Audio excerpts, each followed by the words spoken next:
अब शुरू होता है हमारा चैप्टर नंबर 17, जहाँ किम यूहान के अंकल की बात सुनकर लिम चिल्लाते हुए बोलती है, क्या किम यूहान आज के बाद आपसे फिर कभी नहीं मिलेगा। किम यूहान एमसीए में कभी वापस नहीं आएगा, इसलिए उसका पीछा करना बंद करो। सुना आपने? हाँ है। मैं किसी ऐसे कल्ट से बिल्कुल भी नहीं डरती जो तबाह होने वाला है। इसके बाद हमें 20 मिनट पहले की कहानी दिखाई जाती है कि कैसे लिम और किम मूव ऑन यहाँ पहुँचे।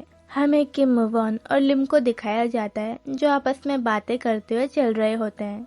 हे लिम, क्या तुम्हारा कजन तुम्हें बहुत ज्यादा परेशान करता है? एंड इस टाइम पर किम मूव ऑन के फोन में बार बार किसी की कॉल आ रही होती है जिसे वो इग्नोर कर रहा होता है। तभी किम मूव ऑन की बात सुनकर लिम बोलती है, क्या कजन? किम मूव ऑन बोलता है, हाँ, तुम अपने कजन के घर पर ही रह रही हो ना?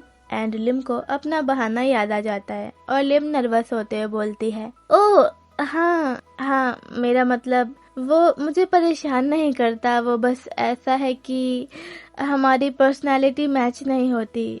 मुझे लगता है मैंने अपने कजन की बातों को गलत वे में ले लिया था क्योंकि वो खुद को ठीक से एक्सप्रेस नहीं कर पाता।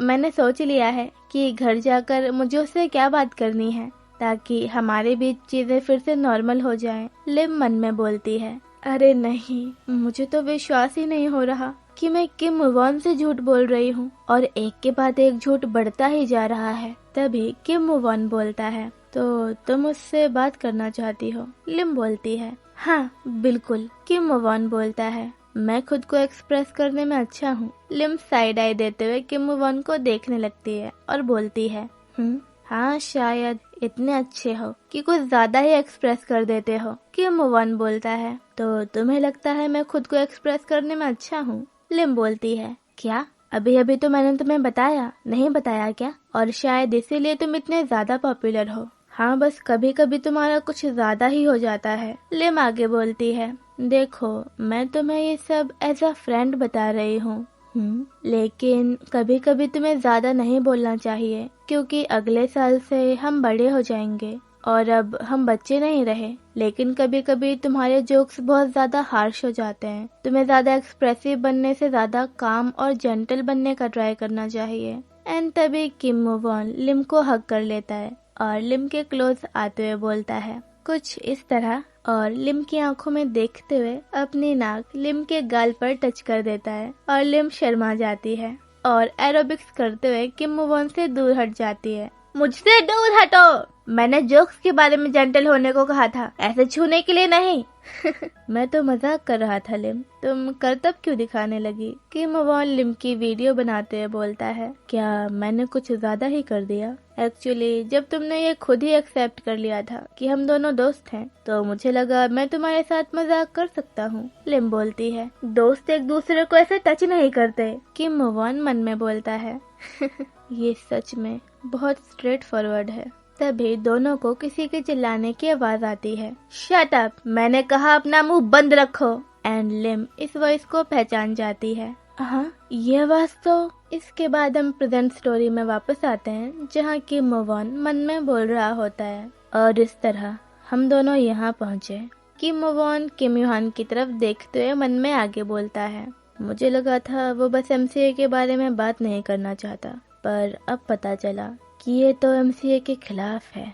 लेकिन लिम क्यों किम यूहान के लिए इतनी चिंता कर रही है? मैं श्योर हूँ कि लिम कल्ट में तो नहीं है। तभी किम यूहान के अंकल के बगल में खड़ी हुई वो लेडी बोलती है, क्या बकवास कर रहे हो तुम लोग? उस लड़के ने चीफ पर पहले हाथ उठाया था और चीफ ने कुछ गलत भी नहीं बोला है। एंड किम यूहान के अंकल इस लेडी को चुप करवा देते हैं और लिम से बोलते हैं, तुम काफी बोल्ड हो, तुम्हारा नाम क्या है? लिम मन में बोलती है, हाँ, ये ऐसी सिचुएशन में मेरा नाम क्यों पूछ रहे हैं? एंड लिम किम यूहान के अंकल से बोलती है, मेरा नाम है लिम। एंड इससे पहले कि लिम अपना नाम पूरा बता पाती, किम मूव ऑन और किम यूहान लिम का मुंह पकड़ लेते हैं और उसे आगे बोलने से रोक देते हैं और दोनों के दोनों किम यूहान के अंकल से बोलते हैं, आपको इसका नाम जानने की कोई जरूरत नहीं है। और दोनों लिम को वहां से उठाकर ले जाते हैं और एमसीए के तीनों मेंबर शॉक होकर दोनों को लिम को यूं ले जाते हुए देख रहे होते हैं। इसके बाद हमें अगला सीन दिखाया जाता है जहाँ किम यूहान और किम मुवॉन लिम को स्टेयर्स पर से ले जा रहे होते हैं एंड लिम चिल्लाते हुए बोलती है, हे हे, मैं भी उन्हें अपना नाम नहीं बताने वाली थी, समझे? और सब लोग शौक होकर तीनों को देख रहे होते हैं। नीचे उतारो मुझे, मैंने कहा मुझे नीचे उतारो। लेकिन दोनों के दोनों लिम की बात को फुली इग्नोर करते हैं। इसके बाद सीन शिफ्ट होता है जहाँ किम मुवॉन और किम यूहान लिम को लेकर दूर आ चुके होते हैं और किम मुवॉन पीछे देखते हुए बोलता है, चलो ये तो अच्छी बात है कि वो लोग हमारे पीछे नहीं आ रहे। तभी किम मुवॉन को देखते हुए लिम शॉक होकर मन में बोलती है, हाँ वेट अ सेकंड, वहाँ तो किम मुवॉन भी था ना, फिर उस बुढ़े ने मेरे अकेले का नाम ही क्यों पूछा? क्या एमसीए मुझे पहचान चुका है कि मैं उस स्कैमर की रिलेटिव हूँ? लेकिन हमारी फैमिली भी तो उनकी विक्टिम ही है, स्कैम तो हमारे साथ भी हुआ है ना। एंड किम मुवॉन और किम यूहान लिम को छोड़ देते हैं। तभी किम मुवॉन किम यूहान से बोलता है, वो बूढ़ा आदमी मुझे एक बूढ़ा सांप लग रहा था जो बहुत चालाक होते हैं, और अगर मैं अपनी बात कहूँ तो उसकी जगह मैं होता और कोई छोटा मुझ पर हाथ उठाता तो मैं तो उसे छोड़ता ही नहीं। वैसे उसका और तुम्हारा रिश्ता क्या है? रिलेटिव? फैमिली? किम यूहान बोलता है, हमारा कोई खून का रिश्ता नहीं है। मैं उन्हें अंकल इसीलिए बोलता हूँ क्योंकि वो मेरे डैड से काफी क्लोज थे, लेकिन अब वो मेरे लिए कुछ भी नहीं है। किम मुवॉन किम यूहान को देखते हुए मन में बोलता है, इसे देखकर लग रहा है जैसे सच में ये एमसीए से कोई रिश्ता नहीं रखना चाहता। तभी लिम किम यूहान से बोलती है, क्या वो उस आदमी के साथ वाले लोग भी एमसीए के फॉलोअर्स थे? किम यूहान बोलता है, शायद हाँ, और उन लोगों पर शायद से सील स्टैम्प भी होगा। क्या स्टैम्प? हाँ। तभी किम मुवॉन बोलता है, रिवेलेशन की बुक के अकॉर्डिंग 1,44,000 लोगों पर स्टैम्प लगेगी। लिम बोलती है, हाँ, और तुम्हें ये कैसे पता? मुझे मैं चर्च में था, तब मैंने एक बार किसी को बात करते सुना था। लिम बोलती है, तो क्या वो बस मैं ही हूँ जिसे इस बारे में कुछ नहीं पता? तभी किम यूहान बोलता है, ऐसी बहुत सी चीजें हैं जो एमसीए कर रहा है जो कि बुक ऑफ रेवल्यूशन में मेंशन है। एमसीए वाले उस बुक की चीजों को अपने तरीके से ट्रांसलेट करते हैं और अपने ही अजीब मीनिंग निकालते हैं और फिर चीजों को अपने अकॉर्डिंग करते हैं, जैसा कि किम मुवॉन ने अभी बताया उस स्टैम्प के बारे में, और वो लोग तो इसे बेचते भी हैं। तभी लिम मन में बोलती है, अगर सोचा जाए तो एमसीए अभी भी बहुत बड़ी मुसीबत में है।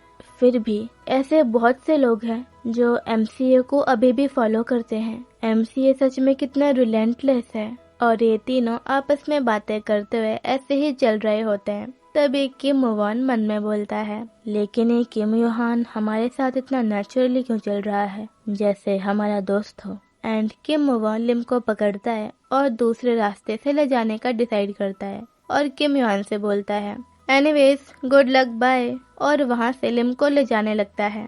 हाँ, ये हम किस साइड से जा रहे हैं? क्या ये रास्ता ठीक है? किम मुवॉन बोलता है, हाँ, हम इस रास्ते से कहीं भी जा सकते हैं। एंड किम यूहान भी सेम उसी डायरेक्शन में चलने लगता है जिसमें कि किम मुवॉन और लिम जा रहे होते हैं। अरे हाँ, मुझे भी इसी रास्ते जाना था। लेकिन तभी फिर से किम मुवॉन डायरेक्शन चेंज कर देता है। ओह, शायद तुम ठीक थी लिम, हमें उसी रास्ते से जाना चाहिए। और ये लोग थोड़ी देर तक यही सब करते रहते हैं। तभी लिम चिल्लाते हुए बोलती है, हे, आखिर तुम ये कर क्या रहे हो? किम मुवॉन बोलता है, कुछ नहीं, बस किम यूहान से पीछे छुड़ा रहा हूँ। एंड ऐसे ही किम मुवॉन लिम को खींचते हुए ले जा रहा होता है और बोलता है, देखो लिम, किम यूहान कल्ट का हिस्सा है, वो एमसीए का एक मेंबर है और ये बात बदलने वाली नहीं है। क्या हमने अभी अभी उसे किसी को धक्का देते हुए नहीं देखा था कि वो किसी को मारने की कोशिश कर रहा था? मुझे नहीं पता तुम उसके लिए खुद को डेंजर में क्यों डाल रही हो, लेकिन रुक जाओ, इससे पहले कि तुम इससे ज्यादा डेंजरस सिचुएशन में फंस जाओ। हाँ, और लिम किम यूहान को देखते हुए मन में बोलती है, हाँ, कभी कभी किम यूहान ऐसी बातें बोलता है जो बिल्कुल सेंस नहीं बनाती और उसकी बातें किसी नॉर्मल इंसान को डरा सकती हैं। तभी सीन शिफ्ट होता है किम यूहान पर, जो मन में बोल रहा होता है, क्या मुझे उनके पीछे जाना चाहिए या नहीं? तभी लिम आगे बोलती है, मुझे तो समझ ही नहीं आ रहा कि दिक्कत क्या है। मतलब वो मुझे फेमिलियर लगता है, लेकिन फिर भी बहुत सारी चीजें हैं जो मैं किम युहान के बारे में बिल्कुल भी नहीं जानती। लेकिन मैं किम युहान को ऐसे नहीं छोड़ूंगी, मैं उस पर गिव अप नहीं करूंगी, क्योंकि उसकी वजह से वो अजीब घर मुझे अपना लगने लगा था। उस घर को मैंने इसीलिए इतनी मेहनत से साफ किया था ताकि मैं उसे उन चीजों से भर सकूं जो मुझे अपनी सी लगती हैं, जिससे घर अपना लगने लगता है। लेकिन ये बहुत मुश्किल था। मैं परेशान रहती थी और फ्यूचर के बारे में सोचती रहती थी कि आगे क्या होगा। मैं भले ही इन चीजों के बारे में कितना ही सोचती, लेकिन ऐसा कुछ नहीं था जो मैं कर सकती थी। और मैं बस यही सोचती रहती थी कि काश कुछ तो हो, कोई तो हो जो मेरे दिमाग से ये चीजें निकाल सके। और तभी मेरी लाइफ में और इस घर में किम युहान आया, एक बेशरम लड़का, और इस घर में सीधा घुसा चला आया और ऐसे रहने लगा जैसे ये घर उसका भी हो। लेकिन फिर भी वो मुझे लेकर बहुत थॉटफुल था, मेरी छोटी छोटी चीजों का ख्याल रखता था। मुझे पता है, मैं श्योर हूँ, जो उसके साथ हो रहा है वो अपनी सिचुएशन को लेके भी परेशान है, लेकिन वो मुझे भी संभाल लेता है। हमारी कंडीशन काफी खराब है। जिस तरह से वो परेशान है मैं उसे समझ सकती हूँ, क्योंकि बहुत सारी चीजें हैं जो मैं अपने दोस्तों को नहीं बता सकती। लेकिन मैं ठीक हूँ, पर फिर भी कभी कभी ऐसा टाइम भी आता है जब मैं स्ट्रांग होने का नाटक बंद करके खुल के रोना चाहती हूँ। हे लिम, वहाँ ऐसे क्यों खड़ी हो? जल्दी से अंदर आ जाओ। अरे हाँ, मैं तो कन्वीनियंस स्टोर गई थी सामान लाने के लिए, और मुझे तो किम युहान के साथ डिनर भी करना है। किम युहान मुझे तुम्हारे साथ रहना बहुत पसंद है और मैं बहुत खुश हूँ कि मैंने तुम्हें उस दिन अपने घर में रहने दिया। मैं तुम्हारे साथ खुशी खुशी रहना चाहती हूँ। और किम युहान शर्मा के घर के अंदर चला जाता है। हाँ ठीक है, अब अंदर आ जाओ। इसके बाद हमें लिम की वॉइस फिर से आती है, जहाँ लिम बोल रही होती है, किम युहान, भले ही तुम इस बात को डिनाई करो या रिजेक्ट करो, लेकिन मैं सब जानती हूँ, तुम भी मुझे पसंद करते हो, है ना? इसीलिए जब तक तुम मेरे लिए अपनी फीलिंग्स को रियलाइज नहीं करते, जब तक तुम्हें खुद नहीं पता चलता कि तुम मेरे लिए क्या फील करते हो, मैं तुम्हें ऐसे जाने नहीं दूंगी। वैसे भी मैं तुम्हें बहुत ज्यादा पसंद करती हूँ।